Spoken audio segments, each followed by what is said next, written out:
आकर नाश्ता बनाती है। नाश्ता बनते ही वो सबसे पहले अपनी सास के लिए नाश्ते की टेबल पर नाश्ता लगाती है। ये लीजिए माँ जी, नाश्ता तैयार है। दिव्या का बनाया हुआ नाश्ता जैसे ही सरोज खाती है वो पहले निवाले के साथ सारा खाना हाथ मारकर टेबल से गिरा देती है। अरे कल्लो मैया, अपने गंदे हाथों से ये क्या बनाकर लाई है तू? ना तो इसमें नमक का स्वाद है, ना ही मिर्ची का। माँ जी, मैंने तो सब कुछ बराबर ही डाला था। तभी सरोज दिव्या के दोनों हाथों को पकड़कर मरोड़ने लगती है। इन काले गंदे हाथों से तू नाश्ता बनाकर लाई? अरे तुझे कितनी बार कहा है, जब भी तू खाना परोसती है हाथों में ग्लव्स पहना कर। तेरे इन गंदे हाथों का खाना मैं खाना पसंद नहीं। दिव्या के हाथों में दर्द होने लगता है और वो अपनी सास से कहती है, मुझे छोड़ दीजिए माँ जी, मेरे हाथों में दर्द हो रहा है, बहुत ज्यादा दर्द हो रहा है माँ जी, छोड़ दीजिए। अभी के अभी जा और ग्लव्स पहनकर नाश्ता बना।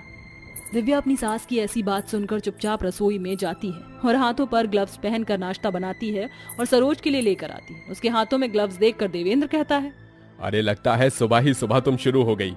देखो, किसी को इतना सताना भी अच्छा नहीं होता। अजी, आप तो अपना मुंह ही बंद रखो तो ही अच्छा होगा। तभी वहाँ पर चिराग आता है। अरे वाह चिराग, तुम आ गए। रुको, मैं तुम्हारा नाश्ता खुद अपने हाथों से लगाती हूँ। कितनी बार बोला है माँ, इन्हें सुबह के समय इनके कमरे में रहने के लिए कहा करो। मुझे सुबह सुबह इनकी काली शक्ल देखने का बिल्कुल मन नहीं होता। अब मेरा पूरा दिन बर्बाद हो जाएगा। अरे चिराग, ये क्या बदतमीजी है। ये तुम्हारी बड़ी भाभी है। पता नहीं आप लोगों को हो क्या गया है। अरे इतनी काली लड़की हमारे घर की बहू बनने के लायक भी है। और हाँ पिताजी, मैं इन्हें अपनी भाभी कभी नहीं मानने वाला। ऐसा कहने के बाद चिराग वहाँ से अपने कॉलेज चला जाता है। अरे कल्लो मैया, अब तो तू खुश हो गई। मेरा बेटा तेरी शक्ल देखकर नाश्ता भी नहीं कर पाया। अरे जा, अब अपने तवे जैसी काली शक्ल लेकर यहाँ से चली जा।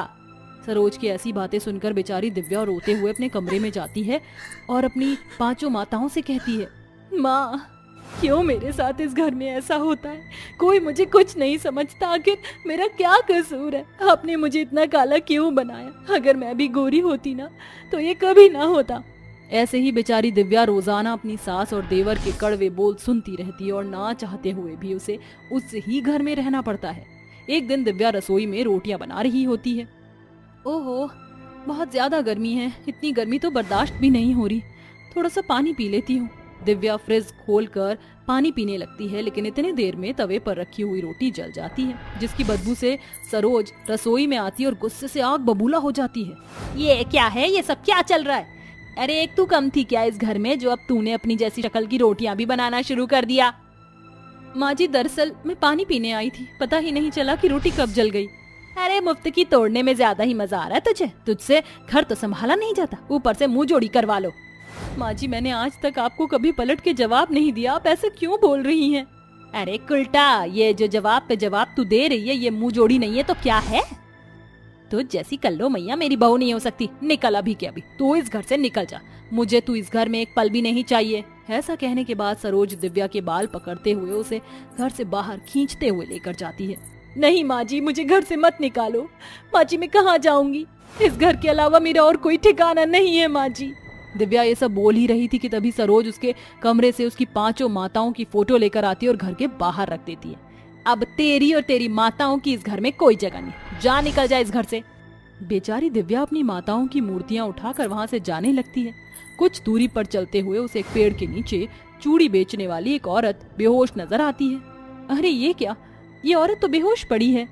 दिव्या उस औरत को पानी पिलाने की कोशिश करती है, लेकिन वो औरत अपनी आखिरी सांस जी रही होती है। यहाँ से कुछ लोग गुजरे, लेकिन किसी ने भी मेरी मदद नहीं की, और तुम मेरी मदद करने आई, मुझे अच्छा लगा। लगता है तुम भी मेरी ही तरह गरीब और परेशान हो। तुम्हारी हालत सब बयां करती है। शांत हो जाइए, मैं आपको डॉक्टर के पास लेकर चलती हूँ। नहीं, तुम मुझे मेरी झोपड़ी के पास ले चलो। उस औरत के ये कहने पर दिव्या उसको उसकी झोपड़ी के पास ले आती है। जहाँ पहुँचते ही वो औरत कहती है, आज से ये झोपड़ी तुम्हारी हुई। तुम मुझे अच्छी लगी। मेरी झोपड़ी में बहुत सारी चूड़ियां हैं, तुम उन्हें बेचकर अपना गुजारा कर सकती हो। इतना कहते ही वो बेचारी औरत मर जाती है, जिसके बाद दिव्या उसका अंतिम संस्कार करती है और उसकी चूड़ियां बेचने बाजार में जाने लगती है। लेकिन उसके कालेपन की वजह से उससे कोई चूड़ियां नहीं खरीदता, जिसके चलते वो 2 दिन की भूखी प्यासी सारी चूड़ियां लेकर वापस अपने घर आ जाती है। दुर्गा माँ, सरस्वती माँ, माँ काली, संतोषी माँ, लक्ष्मी माँ। इस दुनिया में सबकी एक माँ होती है, लेकिन मेरी 5 माँ हैं और उनके होते हुए मैं ऐसे दुख देख रही हूँ। इससे अच्छा होता कि मैं आपसे कोई रिश्ता ही ना जोड़ती। ऐसा कहकर दिव्या 5 माताओं के सामने जलता हुआ दीप बुझा देती है, लेकिन बुझा हुआ दीप अपने आप जल उठता है। ये कैसे हुआ? तभी उसकी झोपड़ी के बाहर उसे कुछ आवाज सुनाई देती है। सुना है पूरे गांव में इस झोपड़ी में रहने वाली लड़की सबसे सुंदर चूड़ियां बेचती है। हम 5 ने सोचा कि क्यों ना हम भी देखें तुम्हारे पास सच में सुंदर चूड़ियां हैं या नहीं। मुझे लाल चूड़ियां पहननी हैं। हाँ, और मुझे तो नारंगी पसंद है। मुझे काली चूड़ियां पहननी है ना तुम्हारे पास? क्या हुआ, तुम कुछ बोलती क्यों नहीं हो? दिव्या अपने आंसू पोंछती है। हाँ हाँ, क्यों नहीं, आप अंदर आइए, मैं आपको आपकी पसंद की चूड़ियां पहना देती हूँ। दिव्या खुद अपने हाथों से उन 5 औरतों को उनकी पसंद की चूड़ियां पहनाती है। जैसे जैसे वह चूड़ियां पहनाती है, वो 5 अपने असली रूप में आ जाती हैं, जिन्हें देखते ही दिव्या हैरान रह जाती है। मेरे घर मेरी 5 माताएं आई हैं और मैं उन्हें पहचान भी ना सकी। हाँ, हम 5 तुम्हारी परेशानियों को हरने आई हैं। बताओ तुम्हें क्या चाहिए? साक्षात मेरी माताओं ने मुझे दर्शन दिए, मेरा तो बेड़ा पार हो गया माँ, मुझे और कुछ नहीं चाहिए माँ। ये सुनकर 5 माताएं बहुत खुश होती हैं, जिसके बाद वह 5 अपने हाथों को ऊपर करके दिव्या को आशीर्वाद देने लगती हैं। 5 माताओं के हाथों से अलग अलग रोशनी निकलती है, जिसके चलते दिव्या बहुत सुंदर हो जाती है और उसके आसपास बहुत सारे सोने के सिक्के प्रकट हो जाते हैं। तभी अचानक से 5 माताएं वहां से गायब हो जाती हैं। लगता है मेरी 5 माँ चली गई हैं। मेरे तो भाग्य ही खुल गए, मैं तो धन्य हो गई। दिव्या बहुत सुंदर हो जाती है और उन सोने के सिक्कों की मदद से वो एक बहुत अच्छी चूड़ियों की दुकान खोलती है। अब उसकी दुकान में दूर दूर से ग्राहक आते हैं और वो अच्छा खासा कमा कर अपनी जिंदगी में आगे बढ़ती है। वहीं दूसरी तरफ अपनी कमाई का एक हिस्सा गरीब अनाथ लोगों को दान कर देती है और अपनी 5 माताओं की पूजा पाठ करके खुशी खुशी अपने जीवन में जीने लगती है। 5वीं कक्षा की मीरा और करीना हाथ पकड़कर स्कूल की रिसेस में खेल रही थी। आओ मिलो, सीलो सालो, कच्चा धागा, रेस लगा लो। आओ मिलो सीलो सालो, कच्चा धागा, रेस लगा लो। 10 पत्ते दौड़े, एक पत्ता कच्चा, हिरन का बच्चा। हिरन गया पानी में, पकड़ा उसकी नानी ने। नानी गई लंदन, वहाँ से लाई 2 कंगन। कंगन गए टूट, नानी गई रूठ। नानी को मनाएंगे, रसमलाई खाएंगे। रसमलाई अच्छी, उसमें पाई मच्छी। मच्छी में काटा, तेरा मेरा चाटा। आउच, बहुत जोर की मार दिया तूने करीना। आउच, तूने भी तो मारा पागल, मीरा की बच्ची। हे मजा आता है ना यार इससे। हाँ यार, ये बात तो तूने बिल्कुल ठीक कही है। बारिश का मौसम हो रहा है, बारिश आने वाली है। मीरा के इतने कहते ही झमाझम बारिश होने लगती है। वाओ यार, बारिश आ गई। अब हम भीगेंगे, मजा करेंगे। उस कीचड़ वाले गड्ढे में चले कूदने, मजा आएगा। पर तेरी मम्मी ने तुझे डांटा तो तेरे कपड़े खराब हो गए। पर मेरी मम्मी तो कुछ नहीं बोलेंगी। अरे चल यार, मैं अमीर हूँ, मेरी मम्मी मुझे एक और ड्रेस दिला देंगी। हम चलते हैं। ये दोनों सहेलियां एक दूसरे का हाथ पकड़कर कीचड़ के पानी में बारिश में कूदने लगती हैं और बारिश के मजे लेती हैं। उन्हें बारिश का मौसम बहुत पसंद था। दोनों के बीच इतनी गहरी दोस्ती थी कि उनके बीच अमीर गरीब की दीवार नहीं थी। दरअसल मीरा एक गरीब परिवार से थी। उसके बावजूद भी करीना सब जानकर उसकी दोस्त बनती है। हमेशा उसका क्लास में, पढ़ाई में, खेलकूद में उसका साथ देती है। वक्त के साथ दोनों सहेलियां बड़ी हो जाती हैं। एक दिन कॉलेज की पार्टी के लिए तैयार होकर करीना मीरा के घर आकर कहती है, मीरा ये क्या, तूने अभी तक सूट ही पहना हुआ है, तो तैयार क्यों नहीं हुई? पार्टी में जाना नहीं है क्या? जानती है ना, फेयरवेल पार्टी में सबको आना है। हाँ यार, पर मेरे पास अच्छे कपड़े नहीं है, ये तो तू जानती है ना सैंडल है, इसीलिए मैं नहीं जाना चाहती। पुराने कपड़ों में भी जाऊंगी तो मेरी बेइज्जती हो जाएगी, इसलिए मुझे नहीं जाना। अरे तू मेरे होते हुए ऐसा कैसे सोच सकती है? तू जानती है ना, तेरी सहेली तेरे कहते ही हर चीज ले आएगी। ये कपड़े क्या चीज हैं? चल तुझे मॉल से कुछ दिला कर लाऊं, ऐसा तैयार करूंगी कि सब देखते ही रह जाएंगे। ये कहते ही करीना उसे मॉल से अच्छे कपड़े दिलाकर पार्लर से रेडी कराती है, जहां उसकी काया ही पलट जाती है। देखा तू कितनी सुंदर लग रही है, कॉलेज में तेरा कोई मजाक भी नहीं उड़ा सकता। उल्टा लड़के तुझे देखकर तेरे दीवाने हो जाएंगे। वो तो है, क्योंकि ये सब मेरी बेस्टी करीना का कमाल है। अब जल्दी चल, वरना फेयरवेल पार्टी खत्म हो जाएगी, फिर कोई लट्टू भी नहीं होगा तुझ पर। दोनों फेयरवेल पार्टी में पहुंचती हैं कि निखिल और सम्राट मीरा को देखकर हैरान रह जाते हैं। ये तो अपनी कॉलेज की गरीब मीरा है ना, जरा देख तो, इसकी अमीर सहेली के कारण इसकी काया ही पलट गई। महंगी ड्रेस, महंगी सैंडल। हाँ भाई, अरे तू भूल गया क्या, इसकी अमीर सहेली ने इस पर पैसे खर्च किए हैं, तभी तो इतनी सुंदर दिख रही है। इन गरीब लोगों की फितरत ही ऐसी होती है, अमीरों के साथ दोस्ती कर बैठते हैं और उनके पैसे खाते हैं। बंद करो अपनी बकवास, बहुत बोल दिया तुम लोगों ने। ये बोलकर मीरा वहाँ से चली जाती है। ये देखकर करीना को बहुत गुस्सा आता है और वो उन दोनों को सबक सिखाती है, जिसके बाद वो दोनों माफी मांगकर पार्टी से चले जाते हैं और करीना मीरा भी पार्टी को एंजॉय करते हैं। वक्त गुजरता है, करीना अपनी पढ़ाई के लिए विदेश चली जाती है। दूसरी ओर मीरा की शादी गरीब केतन से हो जाती है, जहां वो बहुत खुश थी। फिर उसका बेटा डुग्गू उसकी जिंदगी में आता है, जो कि 1 साल का था। पर केतन की नौकरी का कोई ठिकाना नहीं था, उसके मालिक का काम ठप हो जाता है। फिर एक सुबह डुग्गू रो रहा था। अली अली अली, कहाँ हुआ मेरे प्याले छी डुग्गू को? अरे क्या हुआ बहू, लल्ला इतना रो क्यों रहा है? माँ जी, इसे भूख लगी है, शायद घर में कुछ खाने को भी नहीं है। क्यों ना मैं दाल चावल मिलाकर खिचड़ी बना लूं, हम सब भी वही खा लेंगे और डुग्गू भी। हाँ बहू, ये ठीक रहेगा, और थोड़ा ज्यादा पानी डालना ताकि रात तक काम चल जाए।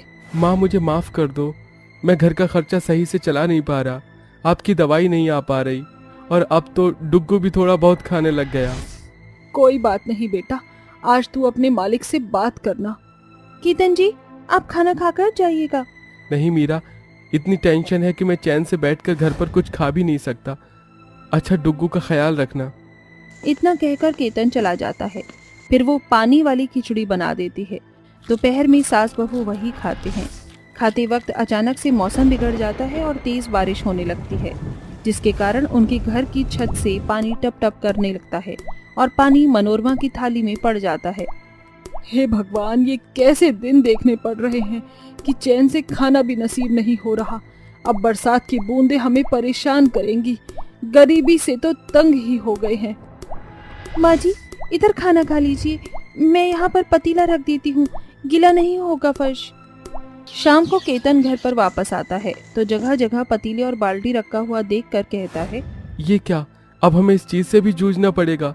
घर की मरम्मत के लिए भी 2-4 हजार तो चाहिए ही चाहिए। बहुत बदनसीब महसूस हो रहा है मीरा। केतन, आप परेशान मत हो, बस कुछ दिन की कठिनाई है ये। घर में पैसे नहीं थे, मालिक से बहुत बोला, तब जाकर उन्होंने मुझे 100 रुपए दिए हैं। अब तुम देख लो इसका क्या करना है। कल सामान ले आऊंगी, फिलहाल आप खाना खा लीजिए। इसके बाद सब बैठकर खाना खाते हैं और जमीन पर सो जाते हैं।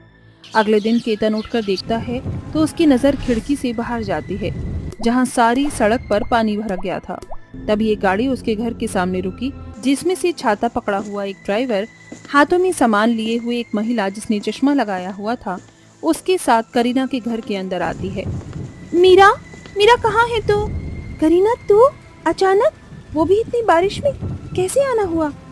तेरी बहुत याद आ रही थी, मैं किसी काम से यहाँ से गुजर रही थी, फिर याद आया तेरा घर भी यहीं पड़ता है, तो मैं मुकेश को लेकर यहीं आ गई। ये देख कितने सारे तोहफे लेकर आई हूँ तेरे लिए, और तेरा बेटा भी है ना, ला इसे मुझे गोद में दे। डुग्गू मौसी को हेलो बोलो। बहुत ही प्यारा बच्चा है, पूरे 6 साल बाद मिल रहे हैं ना हम। मीरा, बचपन के साथ रहे हैं हम और फिर अब अलग होना पड़ गया।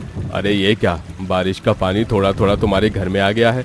मुझे लगता है करीना, हमें चलना चाहिए, खामखा तुम्हारी दोस्त परेशान हो जाएगी। अरे नहीं नहीं बेटा, ऐसा मत सोचो, बल्कि हमें तो बहुत खुशी है।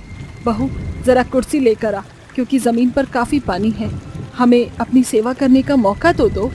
माँ जी, केतन जी, आप थोड़ा सा यहाँ संभालिए, मैं बाहर से कुछ लेकर आती हूँ।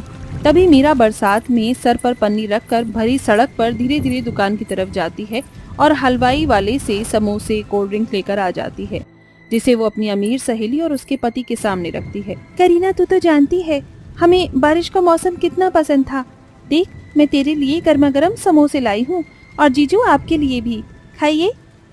हम खा लेंगे। आप खा लीजिए, मैं जब तक किसी तरीके से पानी रोकता हूँ। और मैं आप दोनों के लिए गर्मा गर्म भजिया बनाकर लाती हूँ। ये बोलकर मीरा गैस पर गरम गरम पकौड़े बनाती है। वहीं मुकेश और करीना टेबल और मेज पर बैठकर खाना खाते हैं और डुग्गू को मनोरमा संभालती है। केतन बाल्टी लेकर बारिश का पानी बाहर करता है। घर की ये दशा देखकर करीना बिना बताए मीरा और उसके ससुराल वालों को मदद करने की ठान लेती है। इतने में मीरा आती है। ये लीजिए, आप दोनों के लिए गर्मा गर्म भजिया तैयार हैं, वो भी हरी चटनी के साथ, खा लीजिए।